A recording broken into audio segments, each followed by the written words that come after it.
Hi, I'm Wayne, and this is Storm, and I'm going to tell you about what to put inside your backpack whenever you're hiking inside Yellowstone National Park.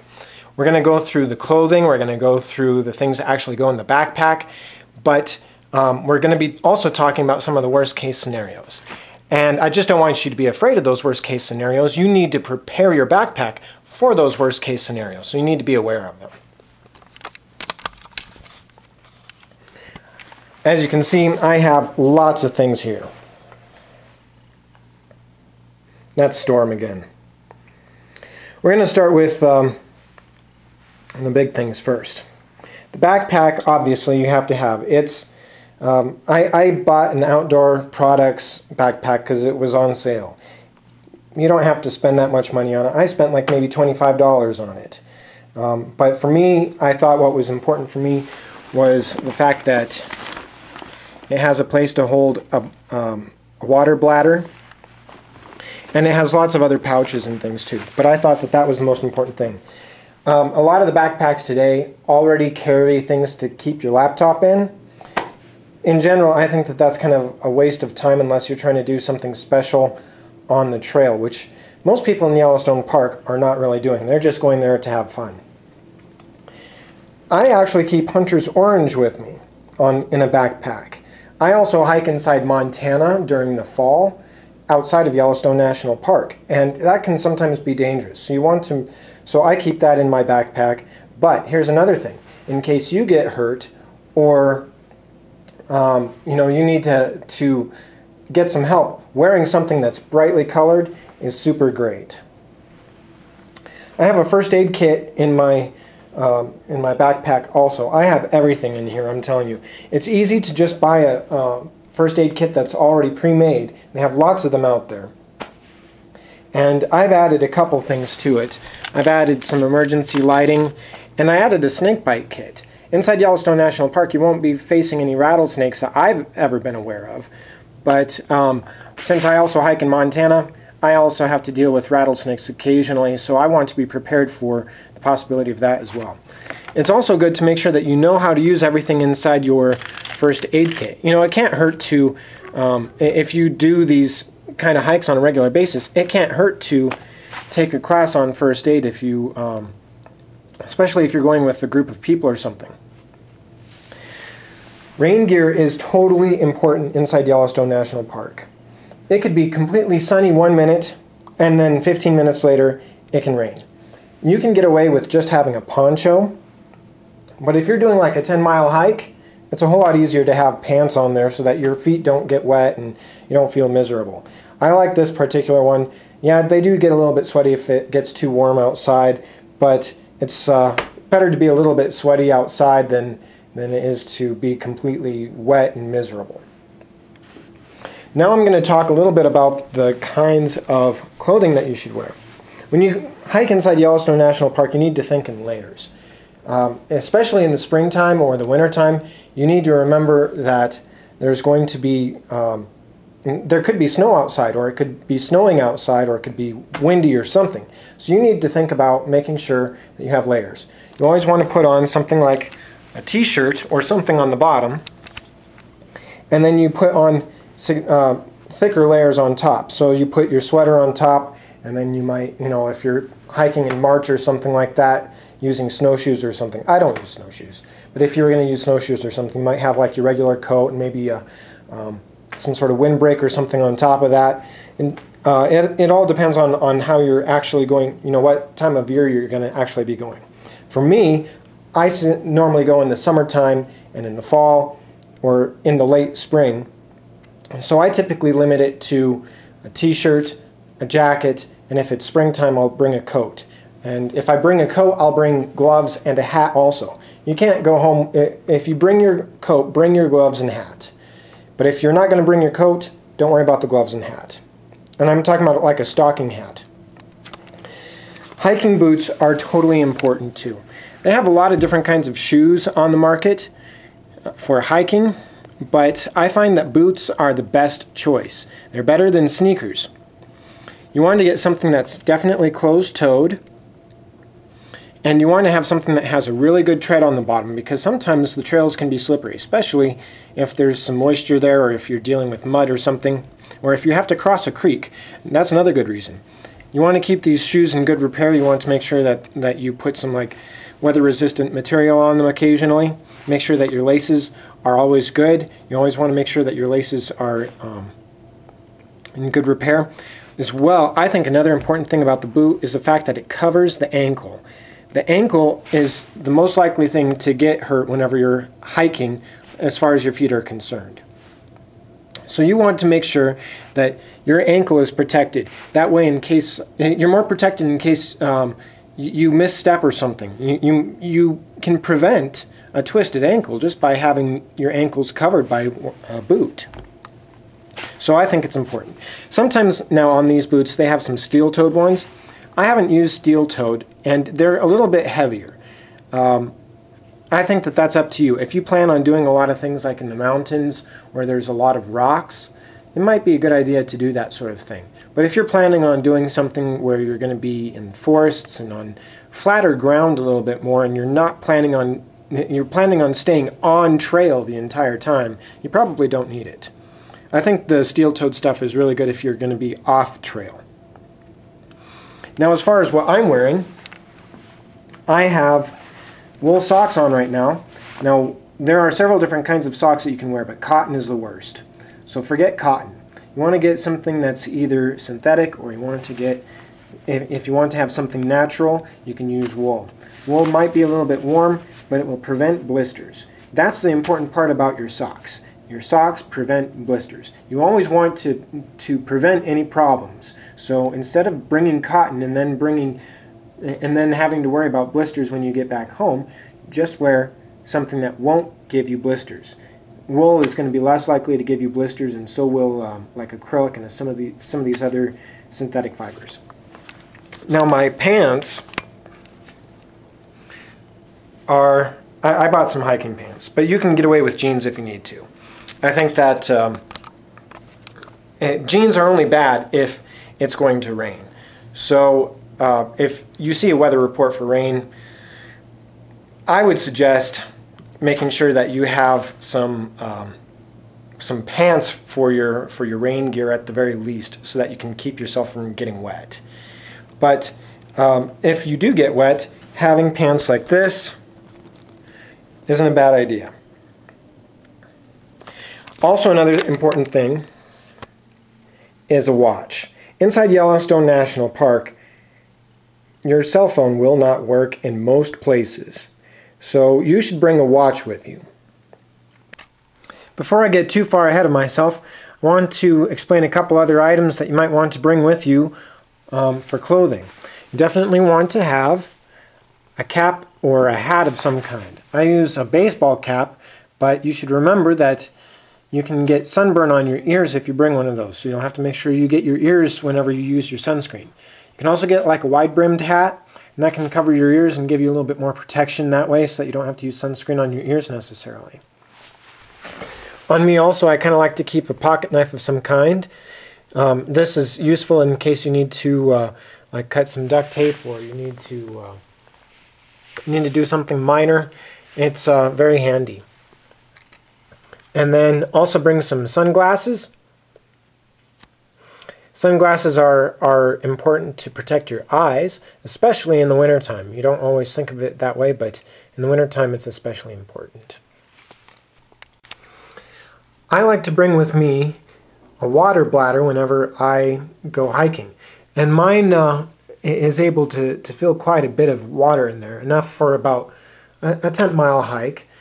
But you're okay if you get yourself a water bottle. Water bottles are just fine too. But one disadvantage with the bladder is that if you have to use water purification tablets, it does stain the inside of the bladder, whereas it's not going to stain the inside of a water bottle. But on the other hand, a water bottle is a little bit more inconvenient to carry. Now, this table, and this coffee table, is full of a lot of the things that I keep in my backpack. We're going to start on the right-hand side. I have these neat little pouches that allow me to carry things in there, and they're water resistant. They're pretty decent, but you can get away with even Ziploc bags if you need to do that. I like to bring a food set with me, and this is stainless steel with copper on it, because I like to have hot meals whenever I'm going on a long hike. You know, I'm considering like 10 miles to be a long hike. So I like to bring a hot meal with me. So I will keep, in this orange bag, I keep a set of food utensils. I have silverware, and these are also metal. And this is stainless steel as well. I prefer stainless steel over aluminum. They don't bend so easily. And just make sure you get a complete set.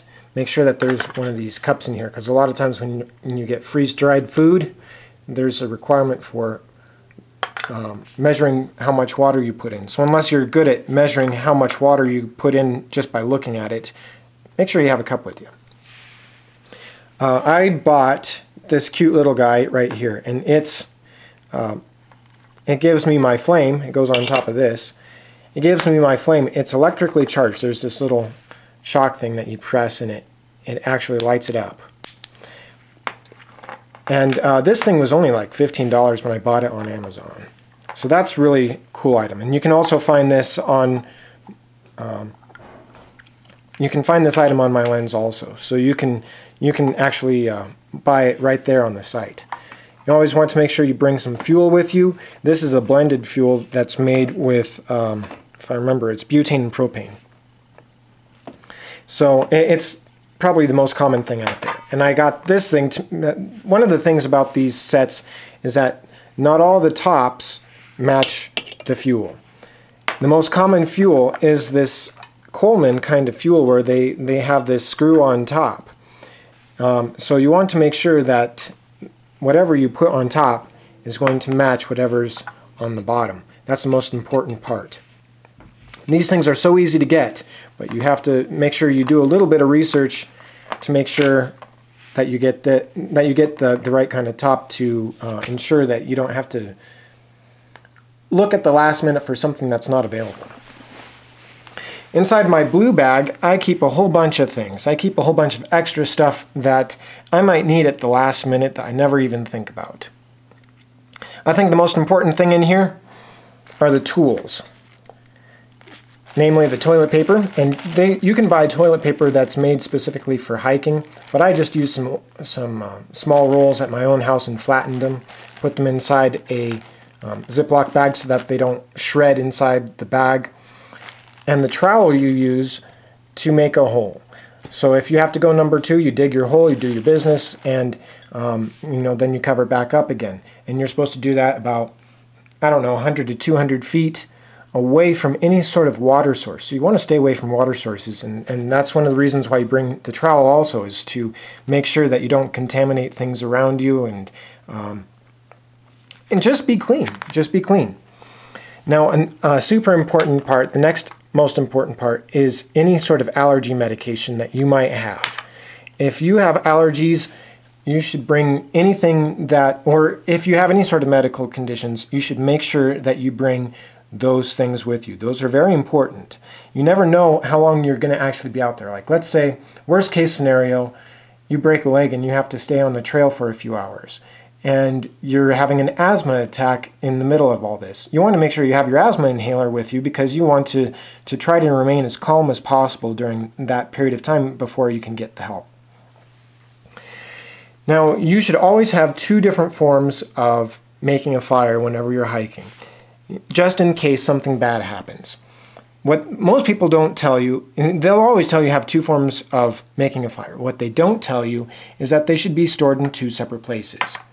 You can commonly buy something like this, matches, and on the back side it has a piece of flint. And that's technically 2 different ways to make a fire, but it's all in the same place. If you lose this, you can't make a fire at all. So I also keep a lighter inside my little blue bag. I keep facial tissue with me. That's important. You can also bring like maybe a handkerchief. Ladies, I would recommend bringing hair bands also, and any feminine hygiene products that you may need. Those things are terribly important because, you know, you just never know on the trail what you might need at the time. Always bring some sunscreen. Sunscreen is totally important inside Yellowstone National Park. You should also get some insect repellent. This will prevent a lot of the biting insects from taking a bite out of you. I have the Benz 100, but they're the smallest ones. Anything that says like it's 100, they're going to be the smallest packages. You always want to make sure whenever you're doing a hiking backpack that you get the smallest possible quantity. And this stuff, since it's so potent, they can put it in a small little thing. The other thing is hand sanitizer. You should have hand sanitizer, especially if you have to do number 2. But you should also remember that hand sanitizer doesn't clean your hands, it only disinfects them. So you could take your hands to a stream and you can wipe them off and try to get off any sort of, like let's say you fell down and you got your hands all muddy. You can go to a stream or something and you can get your hands all cleaned off, and then you can use the sanitizer on top of that to make sure that your hands are actually disinfected. Okay, we've gotten covered about half of the stuff that's inside my backpack, and we're going to go through the rest of it now. I have glasses, so I make sure that I have something to clean my glasses with, just in case something gets dirty or something. Now, although I have some of these inside my first aid kit, I also like to have these things in my blue bag inside my backpack because I don't want to have to open up my first aid kit if I don't need to. So I bring a little bit of medicine with me as well. Water purification tablets, I think those are really important if you're going on a long hike, like maybe 10 miles or something. If you're going to be going 10 miles, you're going to you could possibly run out of water, at least in my case. And you know, if you end up drinking a lot of water anyway, you may need it for something even smaller, like maybe even 5 miles. But anyway, these things are really awesome. And this is a 2-pill process, and it removes most of the iodine flavor out of the water for you, so you don't have to taste anything funny. Go ahead and bring your cell phone with you anyway. You'll find out that there is no cell phone coverage in most of Yellowstone National Park. And so the best policy is to keep your phone on airplane mode whenever you're inside the park. There's a few exceptions, like if you're near Mammoth or you're near Old Faithful, you're going to come across a really good signal. But in general, it's worthless. I like to bring my smartphone with me because this actually can double as a pedometer. So I think that's really neat. Duct tape, you never know when you're going to need it. Duct tape fixes everything. And I think everybody kind of agrees with that anyway. So just bring a little bit of duct tape with you. And in case you have a hole inside your backpack, or there's some other issue, like let's say your rain gear gets a hole in it because you snagged a branch or something like that, you can repair your stuff and get home without getting too wet. I hate to say it, but it's totally important to have bear spray. You never want to even really use this, but you should always have it just in case. Most of the time the black bears will leave you alone, but sometimes the grizzlies can be a little bit more mean, especially if you're near their food or their cub and they don't like it, or they just decide that they're having a bad day. So it's always important to have some bear spray with you.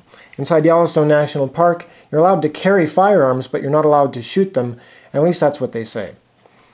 So at the moment, the best legal defense is bear spray. I have like the 8-ounce bear spray, and it's the Counter Assault brand, obviously. And even though that they have an expiration date on them, I find that the expiration dates are put there mostly for the store's purpose, that they can't sell it after a certain date. But that doesn't necessarily mean that they've gone bad. Now, you can't really take these on airplanes very easily. So that's another issue. If you're planning on traveling to Yellowstone National Park, buy this after you've gotten to Montana or Wyoming. That way you don't have to deal with TSA on something that's potentially considered a weapon. Now, this is the business end right here. Whenever you're hiking, you don't really want to touch that at all. It's basically hot pepper. So you touch that and then you scratch your eyes, you're going to be miserable for the rest of the day. I did not learn that from experience, by the way. Now there's a little loop on this thing, and that brings me to another point which I haven't discussed yet about clothing. You should always make sure that you bring a belt with you. A belt is super important because you can put that on there. Even if your pants are the kind of stretchy pants that allow you to not even wear a belt, wear one anyway just so that you can put your bear spray on your hip. Another good reason is you can put your binoculars on your hip too. I have a cheap pair of binoculars and they do me, but there's a whole bunch of better pairs out there. This is a Tosco brand. It's a 10 by 25. It's worked out for me so far, but it is kind of a cheaper brand. I recently looked through some that were made by Nikon that were much, much better. But that Nikon pair I think was around $140. So binoculars, they're not necessary, but they will, if you want to be able to look around at what you think might be like a bighorn sheep or something in the distance, and you know, you definitely want to have some binoculars with you. Maps. Maps are awesome. You need to bring a map with you to Yellowstone National Park.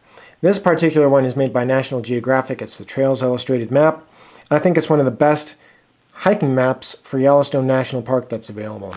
This particular one, at the time I bought it, was about $10, and I've used it really well. This thing is resistant to coffee and water and all sorts of other stains too, so you don't have to worry so much about damaging it. It's pretty reliable. And any other guides that you may want to bring with you. You want to bring with you guides that are small and compact. You want to make sure that, well, I think the best ones are the ones that have some sort of film on them or have like some sort of plastic coating on them, because they don't get wet, they don't get damaged as easily. You don't have to worry about them so much. Also bring a pencil. Whenever you're dealing with a map, you may want to draw something on there, or you might want to write a note. Make sure you bring a pencil with you. A compass isn't usually necessary, but if you find that the trail isn't very well described whenever you're actually there, having a compass can help you figure out on the map where exactly you are and which direction you need to go to try to find the other side of the trail. There have been a couple areas inside Yellowstone Park where the trail wasn't very obvious, and so I was glad to have my compass so that I could orient my map in the correct direction so I knew which direction I needed to go in order to actually find my find the other end of my trail. This is my second form of making fires, as I've already described. And then always, for myself, I bring an extra camera with me. Of course I have my smartphone with me, but it only takes moderate to okay pictures. This camera is a lot better. If you have a better camera, or you want to bring your video camera, go ahead and bring that. Those are always a good idea. And let's see, I think I've forgotten one thing here. Flashlight. I have a flashlight in my little blue bag too, because sometimes I end up hiking in the evening, and if it starts getting dark, I want to make sure I have a flashlight with me. Now, out of all these things, there are some things I do want to say that you should not bring ever. When you're hiking, forget cologne, forget perfume. Before you're on the hike, forget them both, because animals are more attracted to these strong scents. You want to make sure that you stay safe, so don't put on any perfume. Books.